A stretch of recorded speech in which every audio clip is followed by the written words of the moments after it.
দেশের আইন শৃঙ্খলা পরিস্থিতি নিয়ে উচ্চ পর্যায়ের বৈঠক করেছেন অন্তর্বর্তী সরকারের প্রধান উপদেষ্টা অধ্যাপক ডক্টর মোহাম্মদ ইউনূস। প্রধান উপদেষ্টার প্রেস উইংয়ের পাঠানো এক বিজ্ঞপ্তিতে বিষয়টি নিশ্চিত করা হয়েছে।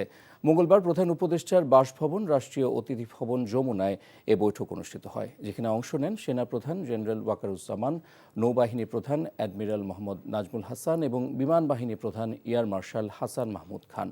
বৈঠকে উপস্থিত ছিলেন স্বরাষ্ট্র উপদেষ্টা জাহাঙ্গীর আলম চৌধুরী, পররাষ্ট্র উপদেষ্টা মোহাম্মদ তৌহিদ হোসেন এবং জাতীয় নিরাপত্তা উপদেষ্টা ডক্টর খলিলুর রহমান। বৈঠকে দেশের আইন শৃঙ্খলা পরিস্থিতি নিয়ে পর্যালোচনা করা হয়, যেখানে সামগ্রিক পরিস্থিতির উপর প্রতিবেদন তুলে ধরেন জ্যেষ্ঠ কর্মকর্তারা। পরে প্রধান উপদেষ্টা সারা দেশে স্থিতিশীলতা বজায় রাখার গুরুত্ব তুলে ধরেন। কিছু বড় ঘটনায় আইন শৃঙ্খলা বাহিনীর ভূমিকার প্রশংসাও করেন ডক্টর মোহাম্মদ ইউনূস। এই ঈদে জামা জুতো অ্যাক্সেসরিজের ডিসকাউন্ট।